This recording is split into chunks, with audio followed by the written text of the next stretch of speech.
8 మంది బిడ్డలు చచ్చిపోతే జవాబు ఏది? ఏం చేసిండ్రు? ఎంక్వైరీ చేసిండ్రా? మరి ఎస్ఎల్బీసీలో 8 మంది బిడ్డలు ప్రాణాలు కోల్పోతే కేంద్రంలో ఉన్న Bharatiya Janata Party national dam safe authority ఏం చేస్తున్నది? ఇక్కడ నుంచి 2 కేంద్ర మంత్రులు ఉన్నారు, వాళ్ళు ఏం చేస్తున్నారు? ఎందుకోసం మాట్లాడతలేరు? అదే కాళేశ్వరంలో మేడిగడ్డల ఎలక్షన్ టైంలో ఒక పిల్లర్ గుంగి ఇంకో పిల్లర్లో పగుళ్ళు వస్తే ఆగమేఘాల మీద ఎన్డీఎస్ఏ పరిగెత్తుకొని వచ్చి ఫోటోలు తీసి రిపోర్ట్లు ఇస్తారా? అంటే కాంగ్రెస్ బీజేపీ కుమ్మక్కైన విషయం తెలంగాణ ప్రజలకు అర్థమైతలేదని మీరు అనుకుంటే అది మీ అమాయకత్వం అయితే తప్పితే ఇంకోటి కాదు. నేను ఇవాళ తెలంగాణ జాగృతి నిరసన వేదిక నుండి ఇంతమంది మా ఆడబిడ్డల సమక్షంలో, వేలాది మంది మా కార్యకర్తల సమక్షంలో తెలంగాణ ప్రజలకు కోరుకుని చెప్పేది ఒకటే, కాళేశ్వరం ప్రాజెక్టు లేకపోతే 35% మన భూభాగం ఎడారిగా మారేటటువంటి పరిస్థితి ఉన్నది. ముఖ్యమంత్రి గారిని డిమాండ్ ఒకటే చేస్తున్నాం, మీరు ఈ చిల్లర మల్లర ఆరోపణలు పక్కకు పెట్టి తక్షణమే మేడిగడ్డ బరాజ్ని రిపేర్ చేపియండి.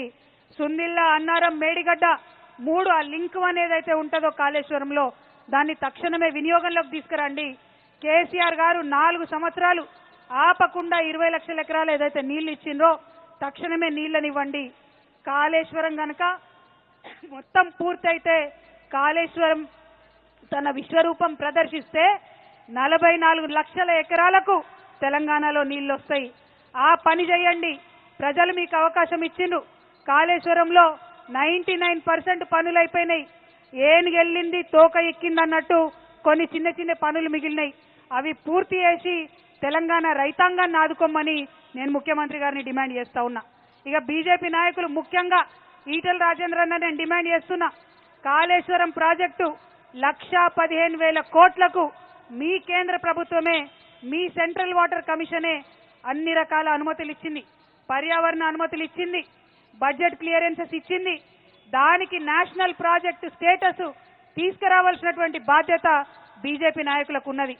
తెలంగాణ ప్రజలు 8 మంది బీజేపీ ఎమ్మెల్యేలను గెలిపించారు, 8 మంది బీజేపీ ఎంపీలను గెలిపించారు, అందులో 2 కేంద్ర మంత్రులు ఉన్నారు. మరి మీరు మీ బాధ్యతగా తెలంగాణ ప్రజల కోసం కాళేశ్వరం ప్రాజెక్టుకి నేషనల్ ప్రాజెక్ట్ హోదా దేవాలని డిమాండ్ చేస్తున్నా. ఎందుకు మాట్లాడుతున్నా అంటే, మనం తెలంగాణ నుంచి అడిగితే మేము ఎవరికి నేషనల్ ప్రాజెక్ట్ హోదా ఇయ్యమని చెప్పిండ్రు.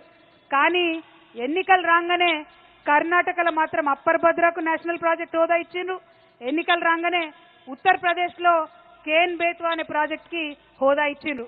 నిజంగానే బీజేపీ నాయకులకు తెలంగాణ పౌరుషం ఉంటే, మీకు చీము నెత్తురు ఉంటే నేషనల్ ప్రాజెక్ట్ హోదా కాళేశ్వరంకు తీసుకొచ్చి తెలంగాణను బతికించాలని చెప్పి నేను డిమాండ్ చేస్తా ఉన్నా.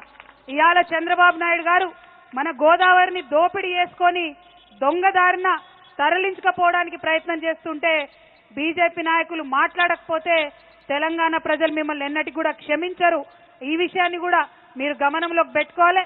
తక్షణమే కిషన్ రెడ్డి గారు బనకచెర్ల ప్రాజెక్టుని ఆపించాలని కూడా ఈ సందర్భంగా నేను డిమాండ్ చేస్తున్నా. ప్రపంచంలో ఏ మూల ఏ క్షణం ఏం జరుగుతుందో వేగంగా తెలుసుకోవడానికి తొలి వెలుగు వాట్సాప్ ఛానల్ని ఫాలో చేయండి.